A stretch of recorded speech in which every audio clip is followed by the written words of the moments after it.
Good morning, everyone, and welcome session 130 of the EDP and Applied Mathematics Seminar. It's an honor for me to introduce to Gustavo Andrade.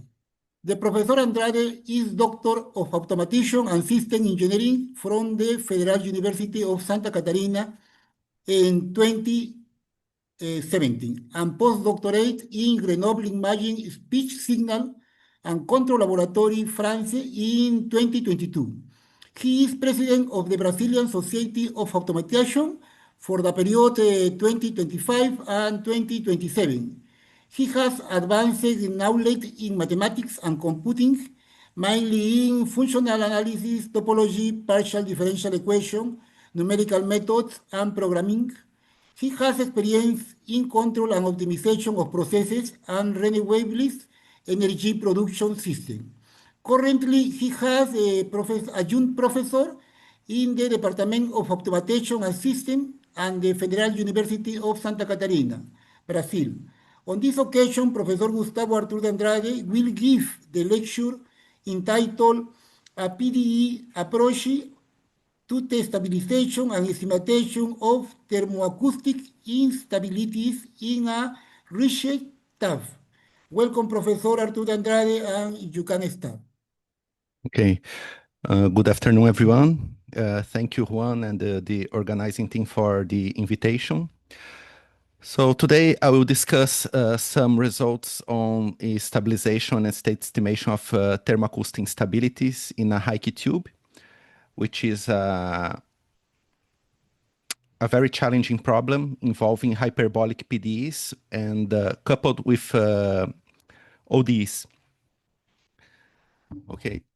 So the study of thermoacoustic oscillations began by Peter Rijke, a Dutch physicist, in 1859, and where he observed that strong acoustic oscillations generated purely by heating an open tube in a vertical position. So this simple setup gave rise to a whole research field that still motivates mathematicians and the engineering investigations. Okay, so basically the system is given by a vertical tube open at both ends, and there is a heating element in the lower half of the tube.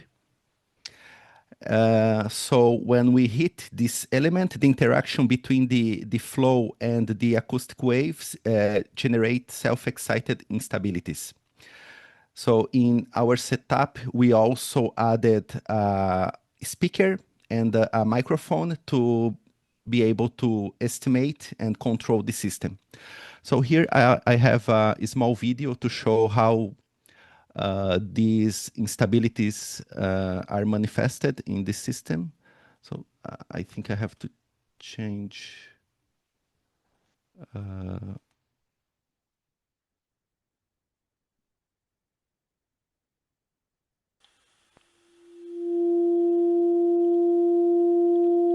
Okay, so this is the system, and we have this heating element inside, and these instabilities are manifested as this sound, because we can hear the pressure waves in these frequencies. So when I turn off the heating element, the sound goes off. Okay. So let me come back to the presentation. Okay. So this is the typical evolution of the pressure along time. So as the heating starts, the acoustic pressure grows and settles into a symmetric limit cycle. We can see here in this other graphic the behavior of this limit cycle. We have other frequencies also here. Okay. And the objective is to somehow design a control strategy to mitigate these instabilities. So this is our main goal in this presentation. So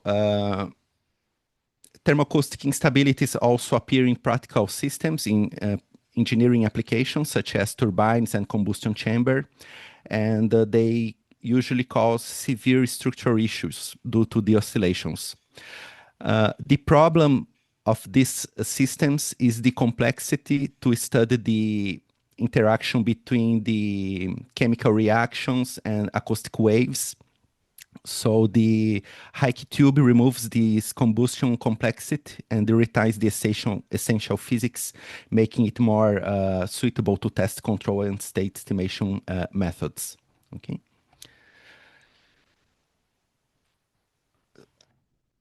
So parts of this talk are based on previous results of my collaborators and students. So this is a small list of papers that we studied the problem of stabilizing the thermoacoustic oscillations in a Rijke tube.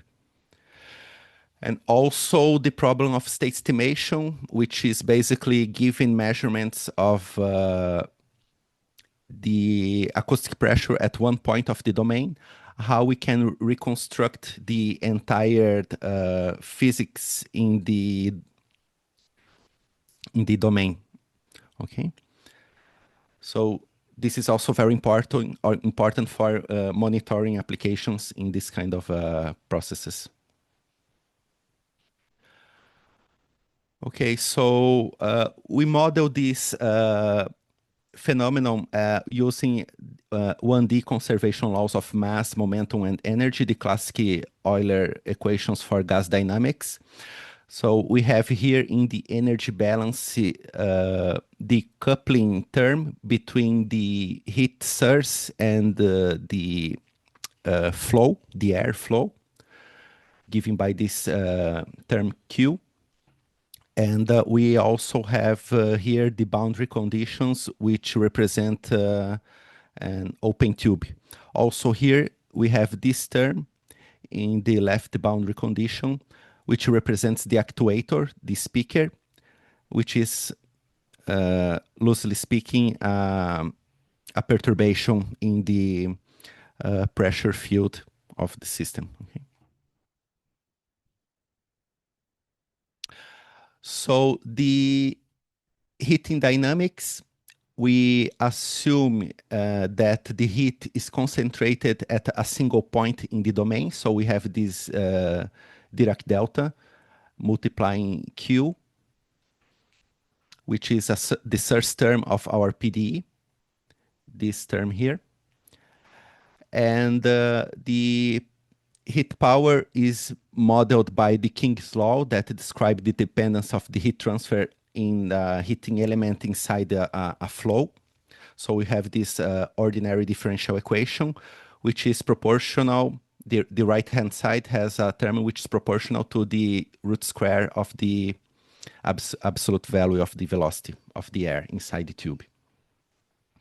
Okay, so this diagram represents how is this mechanism. So we have the acoustic dynamics coupled with the heating dynamics of the system. Okay.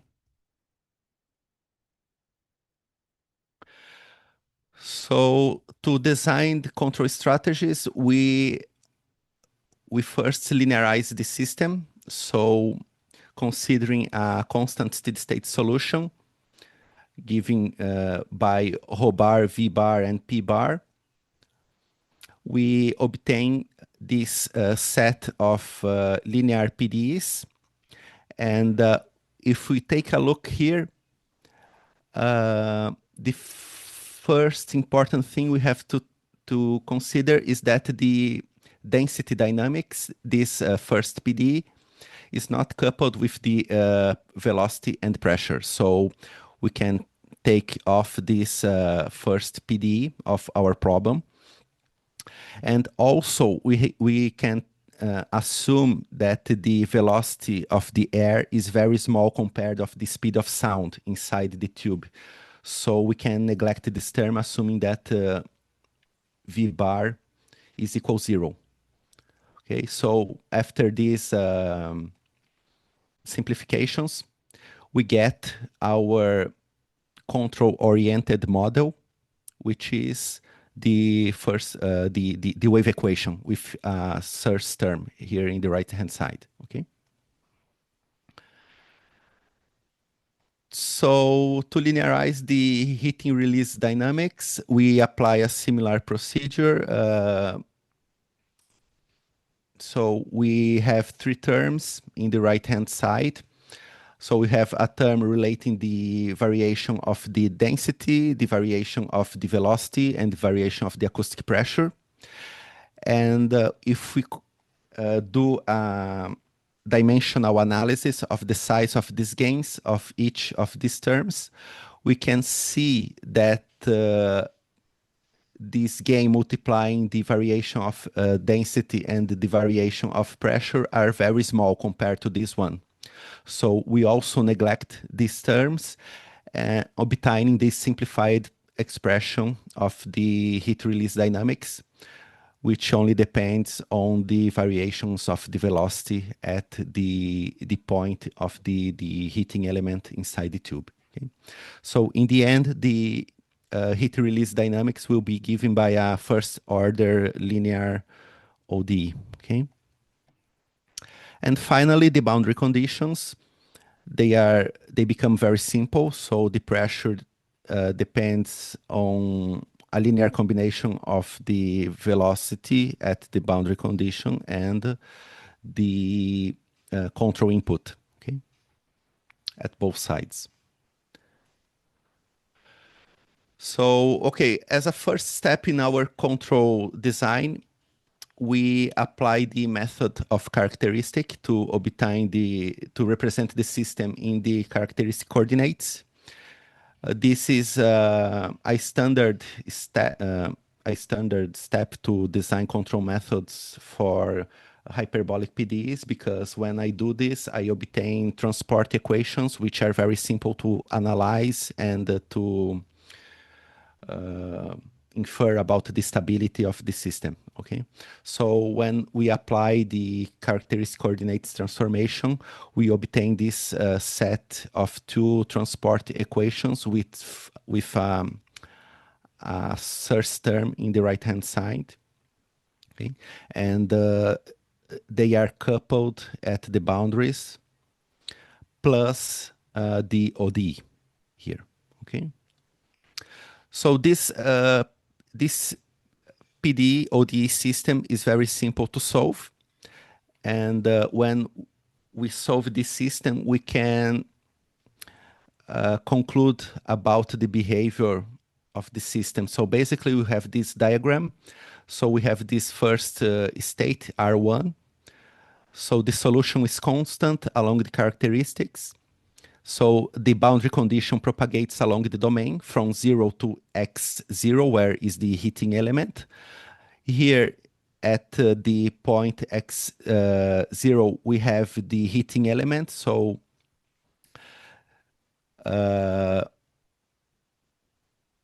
after x0, the solution is also constant, but we have this discontinuity given by the state q tilde. Okay. So this solution is constant along the characteristic and is reflected to the other PDE by the boundary condition, which is also constant along the characteristic and is amplified at this point of the domain, x0. And then after this point is also constant in this other interval. So we have some kind of feedback mechanism of the waves inside this system. So under the right conditions, the waves are amplified inside the domain at this point, so making everything unstable, okay? So although we have the dynamics very clear in this framework, it's also somehow difficult to design control strategies considering this framework because of the discontinuity in the domain given by the delta function. So what we also do is something we call the folding transformation, which basically we have the domain here of the PDE, and we fold the domain at the discontinuity point, creating two extra PDEs, and we couple both domains by boundary conditions. So in the end, we are somehow moving the discontinuity to the boundary condition of this new set of PDEs, but obtaining an augmented system. So in the end, doing this transformation and rescaling this partial variable, we will obtain a set of 4 hypertransport PDEs coupled at the boundary conditions, okay? Plus the ODE, which now is couples with the PDE at the boundary condition too. Okay, so the control strategy is based on this framework. So we have to find a function u of t that makes this system stable.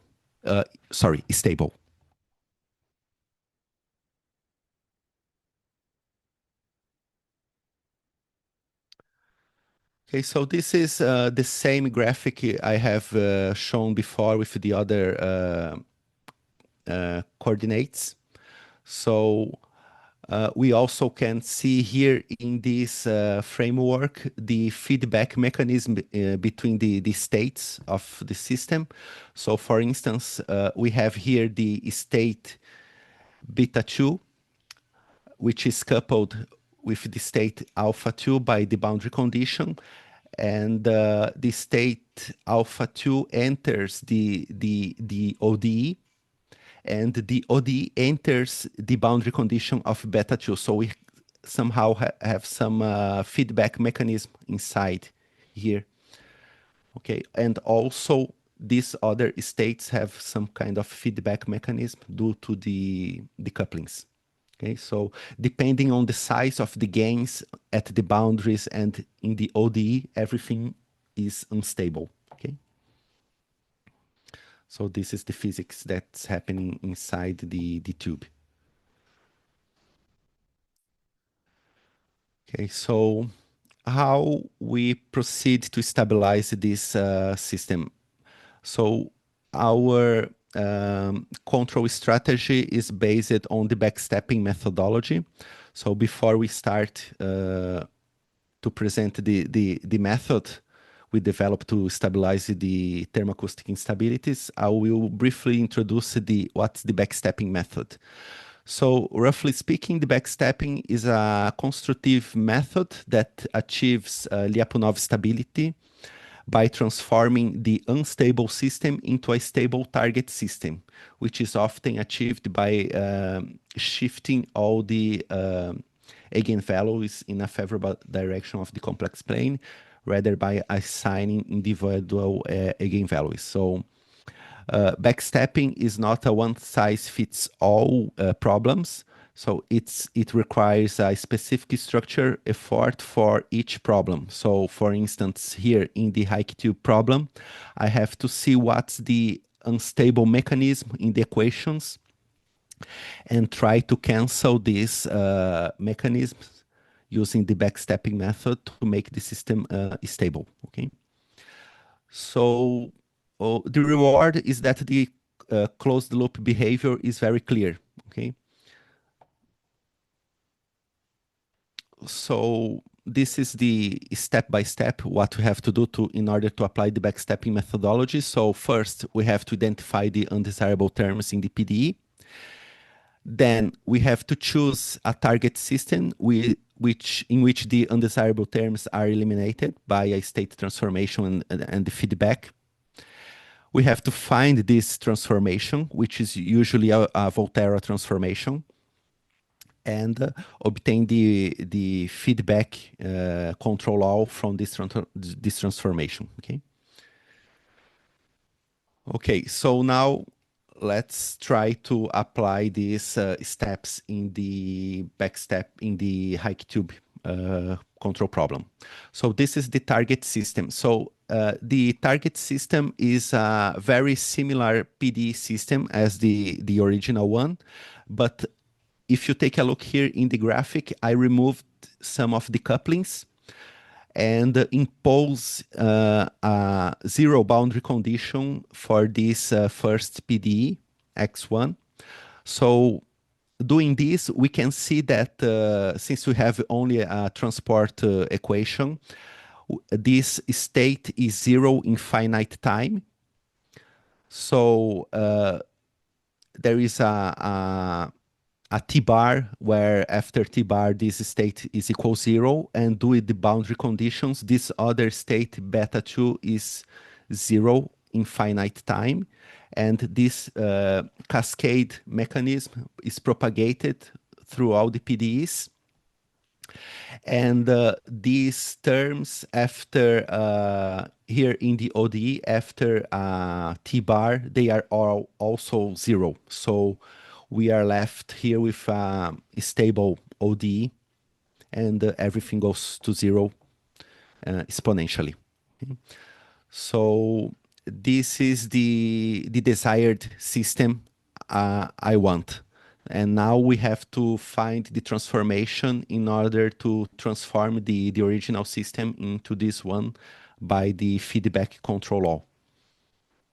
So the transformation, we apply the classic backstepping transformation, which is a Volterra transformation. Here we also added some Fredholm terms, which have the integral from 0 to 1 instead of the from z to 1 as the classic Volterra transformation.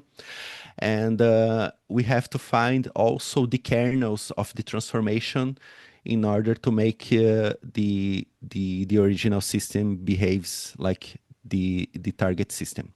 So the domain of this kernel K is in a triangular domain, whereas the domain of the kernel G and H are in a square domain.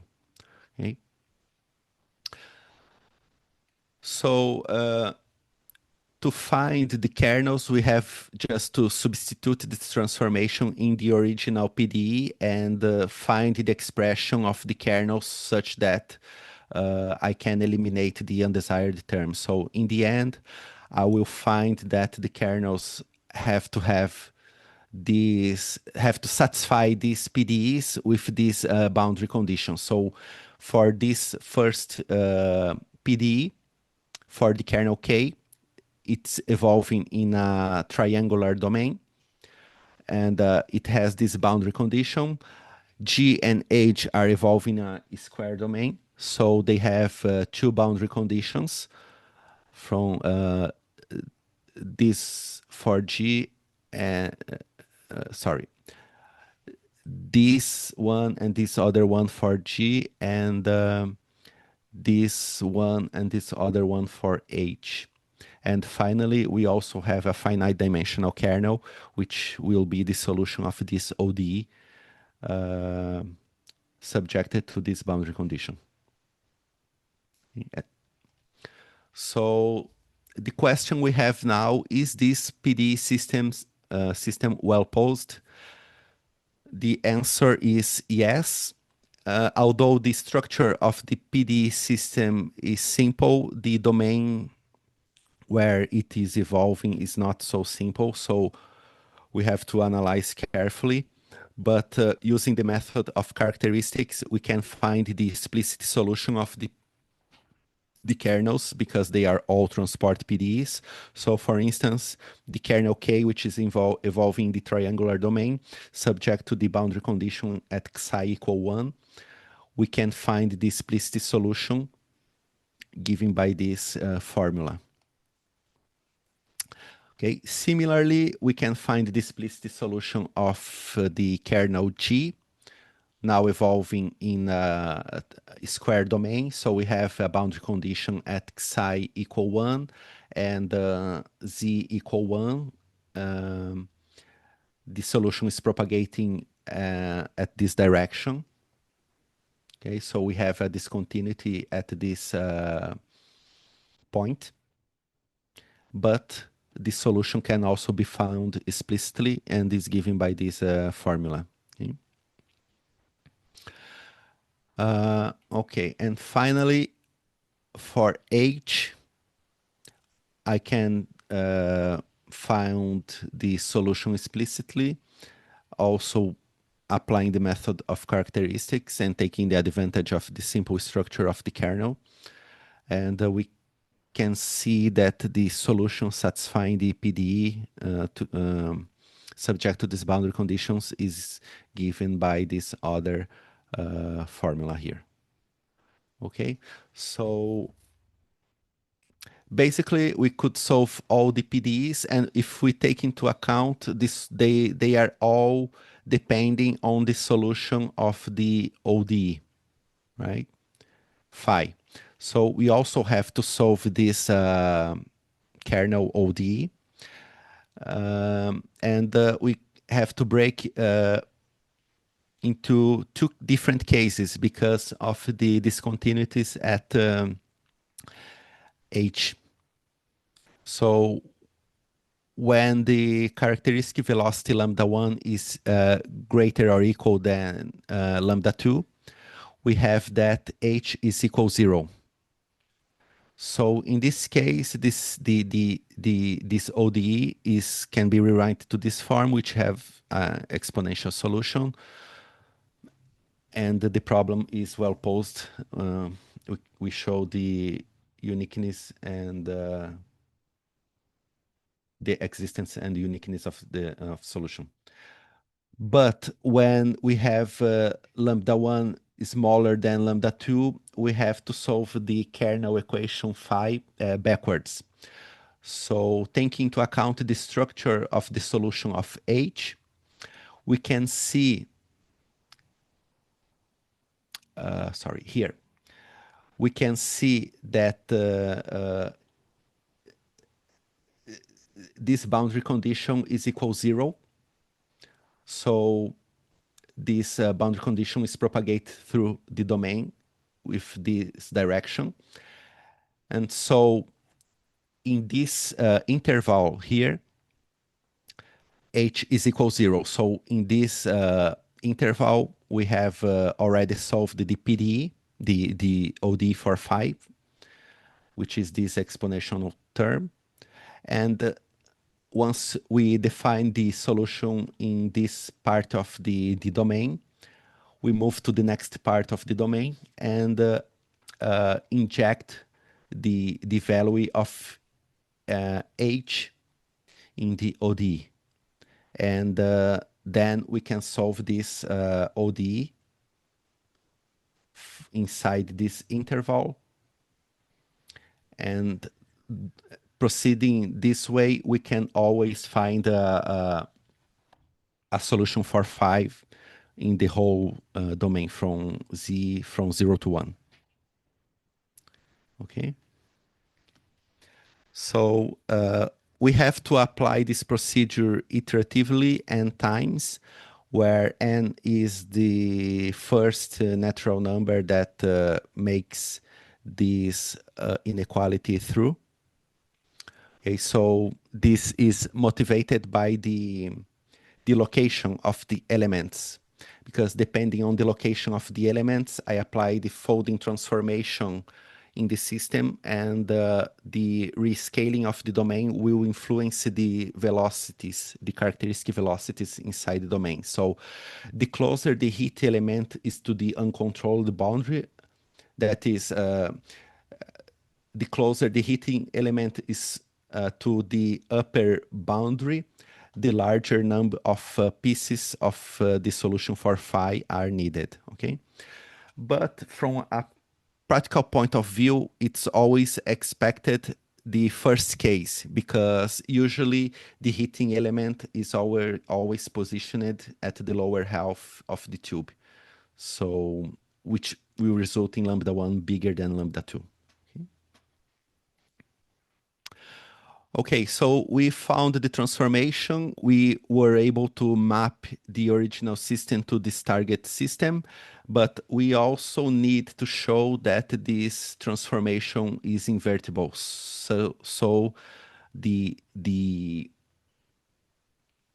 solution have the same stability properties, but this is no problem, because we always can rewrite this transformation, the proposed transformation, as this equation, which is a Volterra integral equation of the second kind. And since the kernels are L infinity, they are bounded, so this equation has a unique solution, allowing us to rewrite the inverse transformation, providing the invertibility of the original transformation. Okay. So here we have the kernel visuals for the first case, where lambda 1 is bigger than lambda 2. So we can see the discontinuity of the kernels here. And for this case, h is always equal 0, and we have a continuous solution for 5. Similarly, for the second case, we have this visual. So here the solution is much more complex, but we were able also to find the explicit solution. And here we have the time evolution of the PDE using the control all, the proposed control all. So we can see that the system goes exponentially to 0. Okay. And also for the second case, we obtain the exponential solution, exponentially stable solution too. Okay. So an important remark is that the control all obtained with the backstepping method requires full state measurement. That is, we need to measure all the states along all the domain, which is practically unfeasible, because as I showed in the first slides, we only have a pressure sensor at the boundary condition. We are not measuring the pressure inside the tube. We are not measuring the heat release. We are not measuring the velocity. So that's a problem.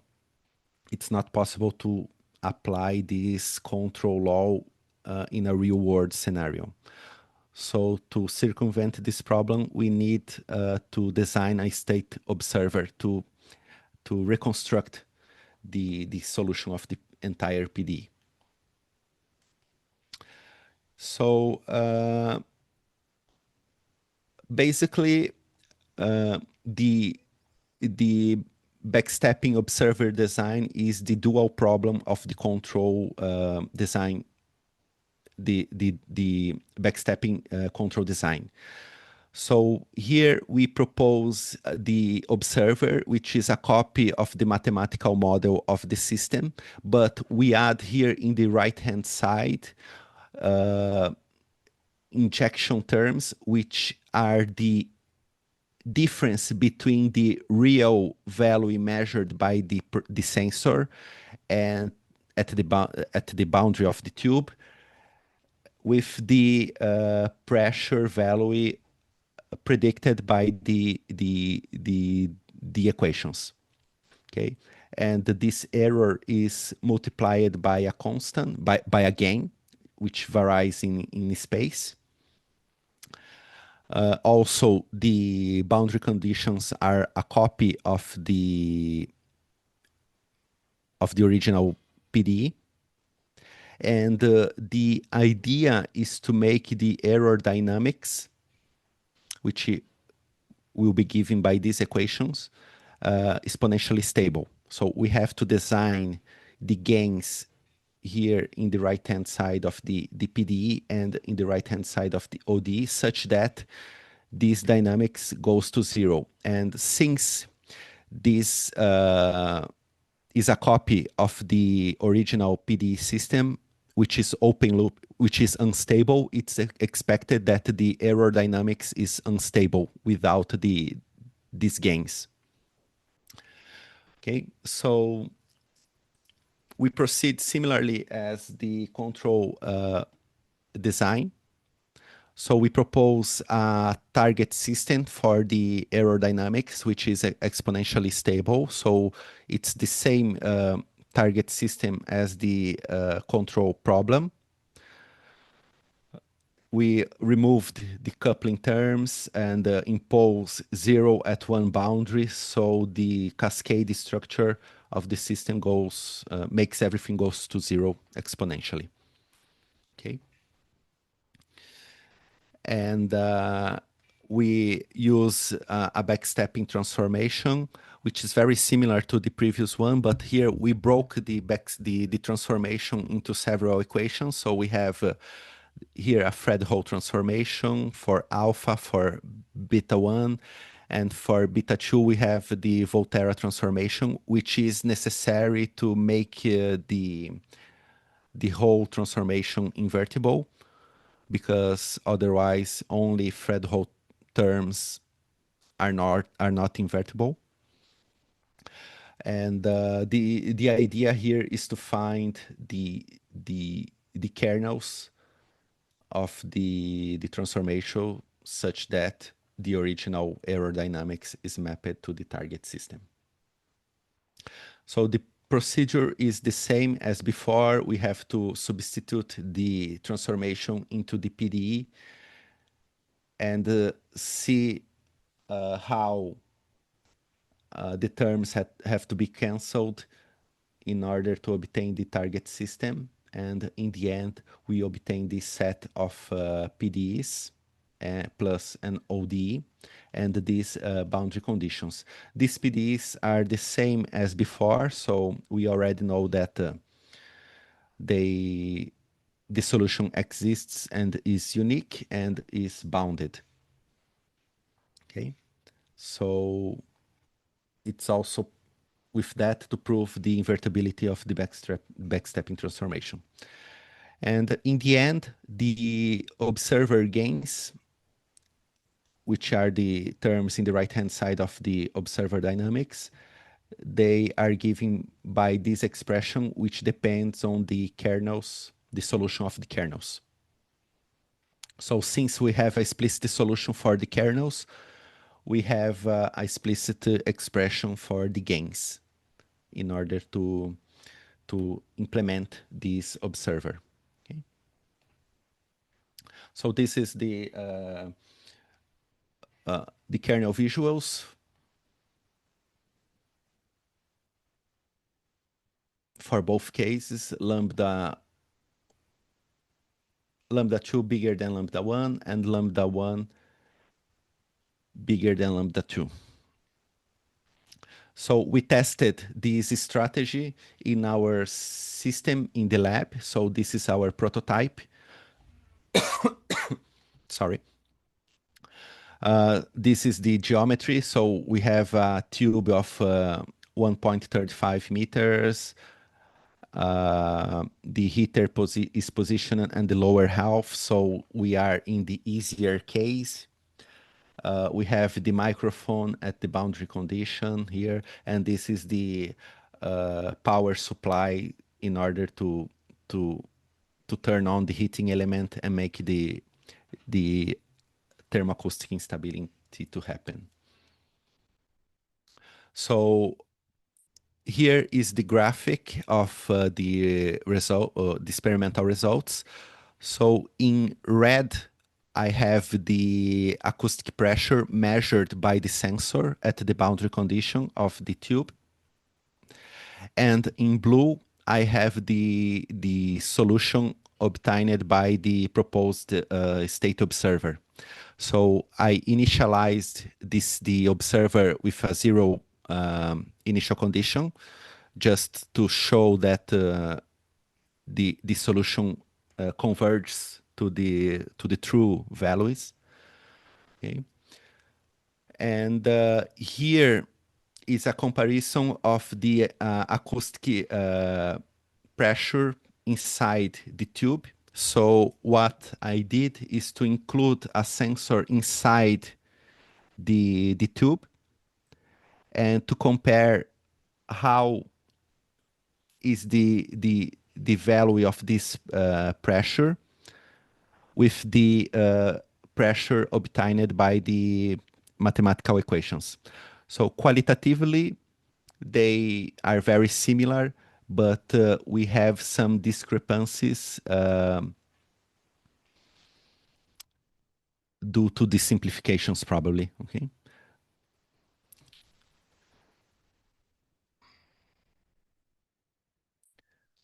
So, okay, final remarks.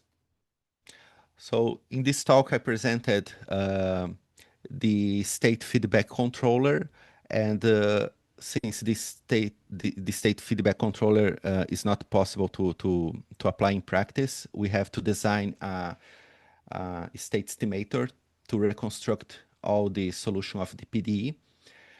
And since the system is linear, the separation principle holds.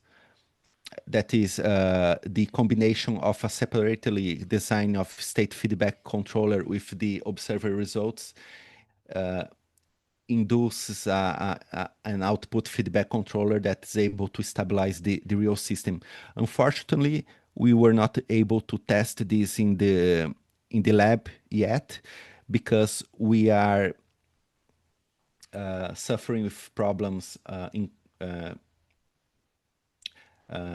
computational time for real-time computational, because the system is very fast. The dynamics has the same scale of the speed of sound, so the computations have to be very fast so the controller can actuate and stabilize the system. But since we have to solve the PDE, find the kernels, so we have several PDEs to solve each time to compute the control law and to send the system. We were not able to do this in real time yet. We are facing some problems due to this, and we are trying to find some approximation techniques to make it happen. Okay. So thanks for your attention. Thank you, Professor Gustavo Andrade, por su excellent talk. And now, question? Any question or commentary, please?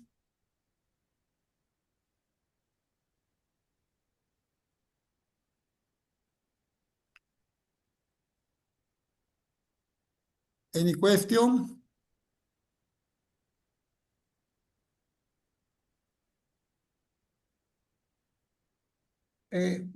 Professor Gustavo, I'm not in the field, but I have a question. Are the nuclei that appear in the backspain method are unique? Yes, I mean, here, since we are using Volterra terms, let me show.